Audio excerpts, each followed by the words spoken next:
Hey, I'd like to welcome you to another episode of Mission Matters. My name is Adam Torres, and if you'd like to apply to be a guest in the show, just head on over to missionmatters.com and click on Be Our Guest to apply. All right, so today is a very special episode. I've been waiting on this episode for, a year and a half now. I have Melissa Miller-Young on the line, and she's team leader over at Women Connect4Good, and soon to be she is an upcoming author in our soon to be released book that we'll be doing in conjunction with Dr. Nancy O'Reilly and Women Connect4Good. So, hey, Melissa, first off, I just want to say welcome to the show. I finally got you here. Yes. Thank you, Adam. Hello. All right, so we have so much to talk about today. Of course, we're going to get into Women Connect4Good. We're going to talk about the upcoming book just a little bit for everybody that's watching. And the reason is because we'll do a deep dive the next time, because we're definitely going to get Melissa back on the show when the book is actually out and live. But for now, we will start this episode the way that we start them all, with what we like to call our Mission Matters Minute. So, Melissa, we at Mission Matters, we amplify stories for entrepreneurs, executives, and experts. That's our mission. Melissa, what mission matters to you? Ultimately, I would say it would be the mission of women's equality. What I'm doing right now in the scope of my work with Women Connect4Good is, the foundation is committed to increasing women's empowerment and achieving gender equality. Operating with a single mission: women supporting women and men supporting women. Yeah. And that is without exclusion. And I feel so fortunate that my personal mission aligns with my professional work. And yeah, it's good to have you here. And I think where I want to start this interview, because I don't know the story. How did you and Dr. Nancy meet? Like, where'd all this begin, like, for you? Well, it was 2014. I was brought on just to do some freelance work for the foundation. And it was a referral, network. And it was a referral, and I applied for the gig, and I got it. And that was 2014. And then over time, different projects, different events, I got to know Dr. Nancy better. And when the team leader announced her retirement in 2018, I put in for the job. And so I was growing in my position, and then I was able to step into this one. It's amazing. And what was I want to stick in the early days a little bit longer, because I know all the great things that are happening now. And we're going to talk about that, of course, like lots of updates, but I want to stay in the early days a little bit longer. Okay. Like, as you were just starting to get, used to and just start to understand whether it was Women Connect4Good, like what stuck out to you? Like, if we can stay in the early days, like, what stuck out to where you're like, this is going to be a significant part of my life. This isn't just another gig or a job or something else. Like, what stuck out? Really everything. I mean, the message, the mission. My background is in journalism. And so I always wanted to get the stories that mattered, and that kind of reminded me why I did it. And everything that we did felt like it mattered. Everything that we did felt like it had a potential impact.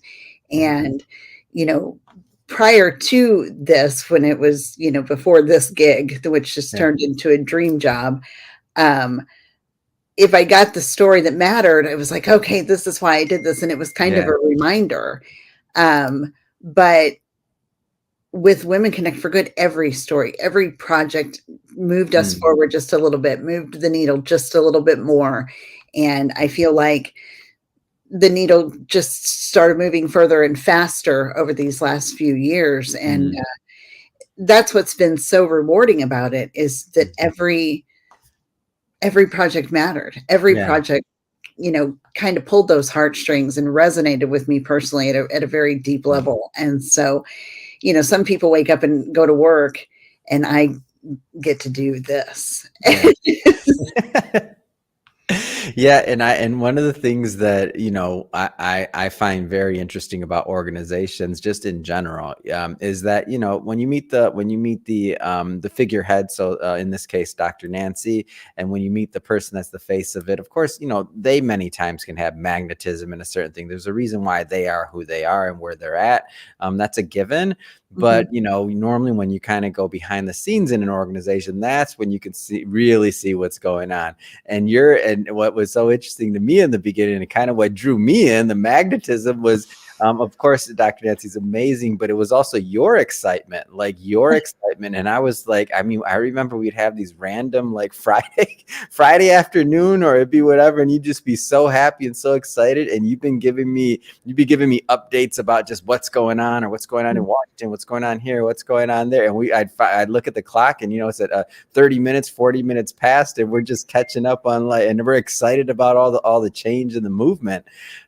What keeps you motivated? Like, what keeps you so excited? What keeps you so engaged? Like, what's the Well, I mean, I think that the issues surrounding women's equality are becoming increasingly urgent, and our work is becoming increasingly important.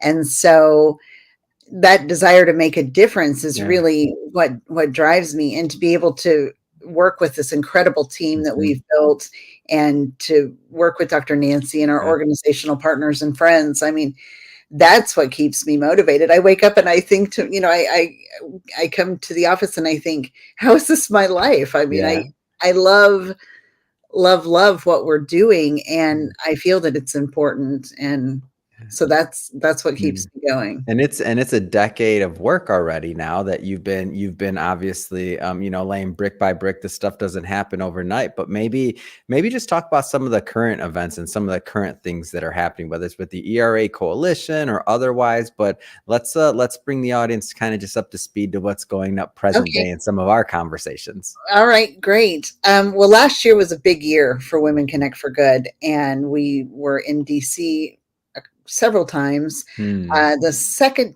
time I was there, well, the first time we were there, it was for the National Women's History Museum. They had their big launch of their first physical exhibit. Dr. Nancy serves on their board and believes very strongly in the fact that our stories need to be, women's stories are often omitted from history books. And so it's a passion and a an important project for her.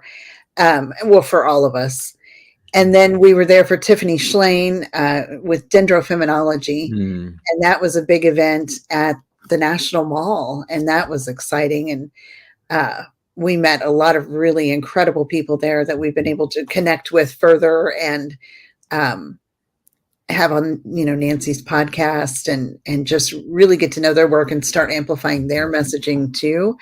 And then as part of that, we met Zakiya Thomas with the ERA Coalition. So then we were back in December to march on the 100th anniversary of the ERA, because it's hard to believe that it's been 100 years.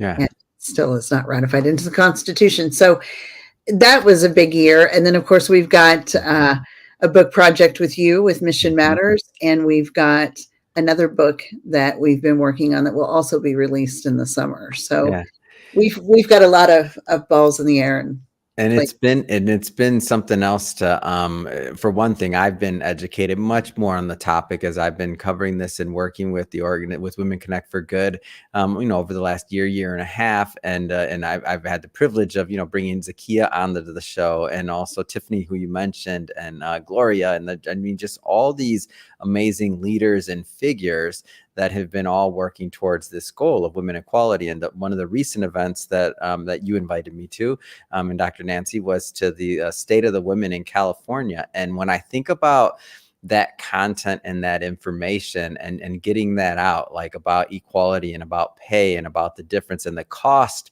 of being a woman in the United States, just the physical cost from a man's perspective, like I just didn't know.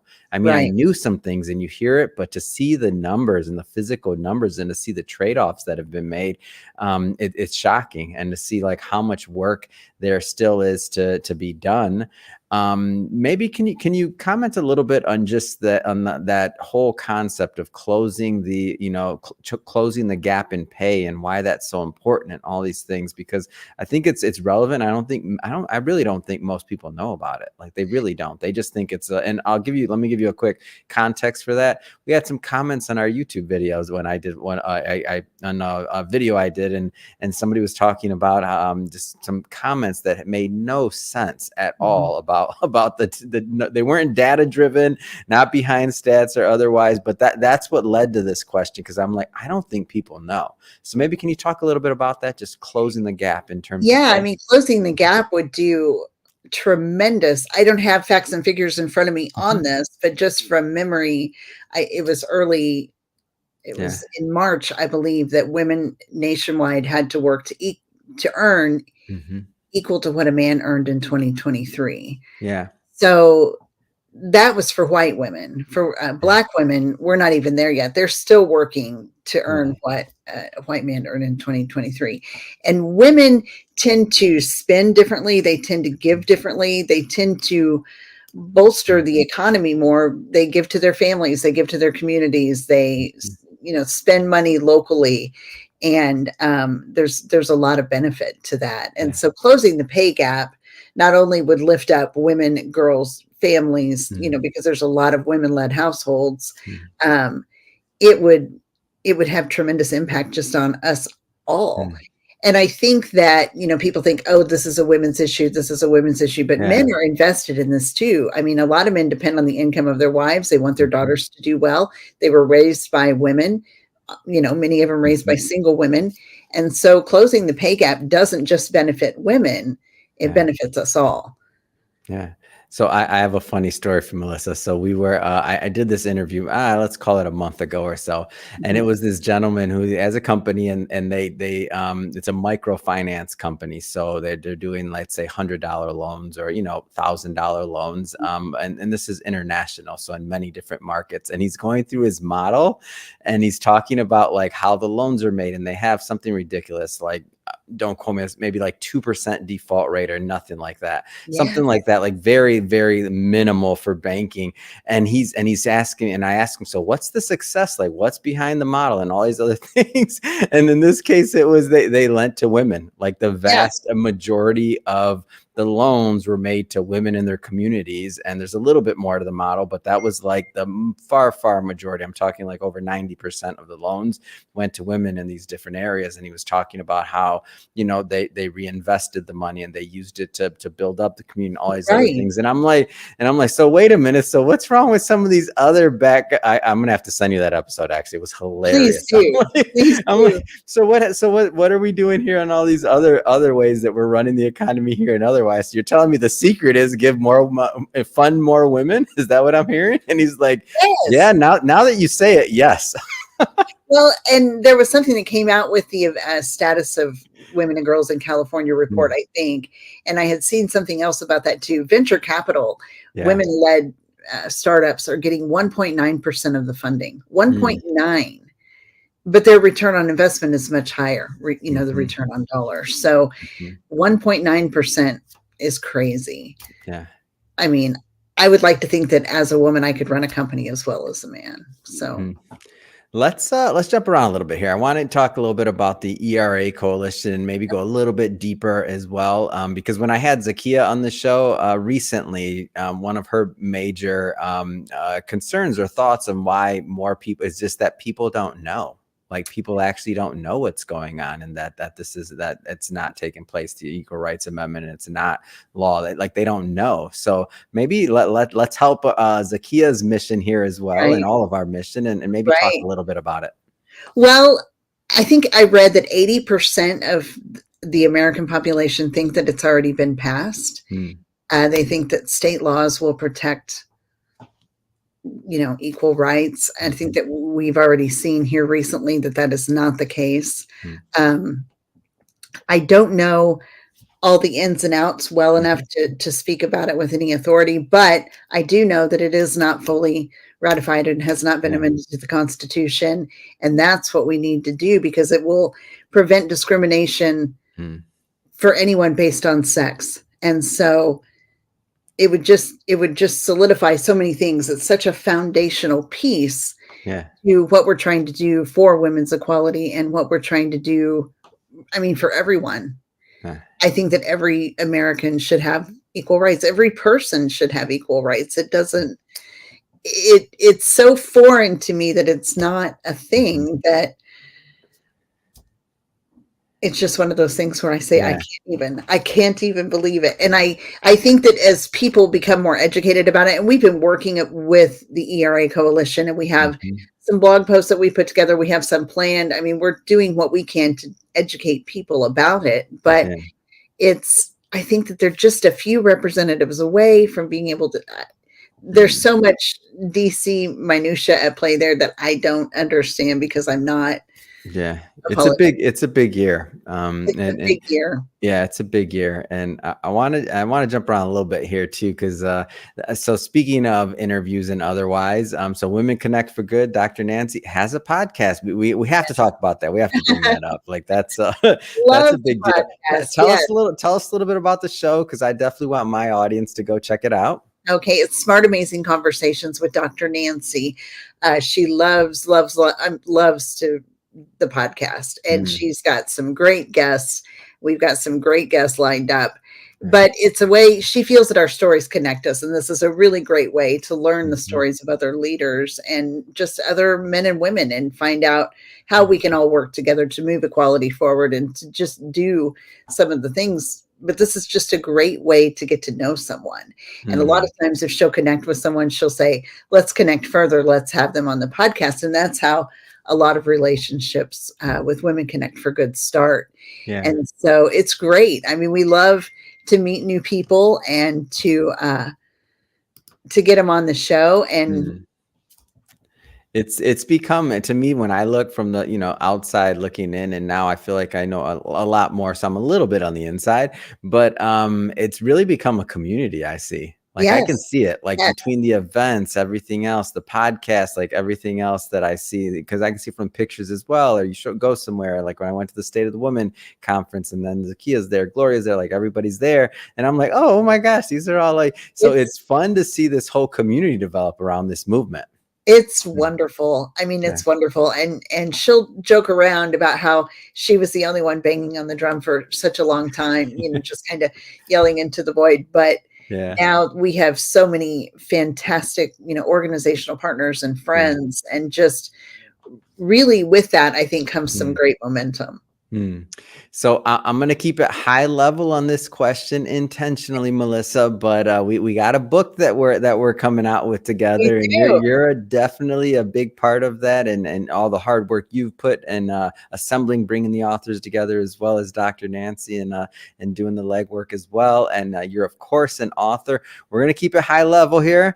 Okay. High level. We're not going to do too many spoilers. What are some of the things that you hope to present or write in the upcoming book? I hope that everyone can find a story that they identify with. I mean, we have Mm, put together a group of just incredible women leaders, but the fact is all of these women leaders are women. Like, mm, we all have the same struggles. We all have families that we're concerned about, issues that we're concerned about, things that we mhm, want to move forward. And I hope that every person that reads it finds a story that says, I can identify with that, or I mhm, can get behind that.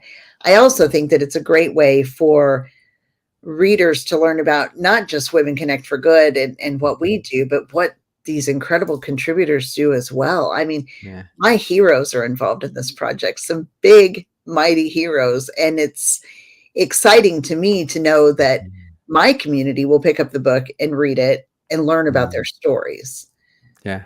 Yeah. It's amazing. And it's one of those projects that as it started to unfold and started to come together, like, and I'm reading those things. We're still in the editing process, but as they start to come across my desk and I'm reading them, and I'm just reading like one after another. I'm like, wow, wow, wow. like it's I amazing know. to see it build. It's a lot of fun. It's amazing. It's so exciting. And I think it's the perfect group, Yeah.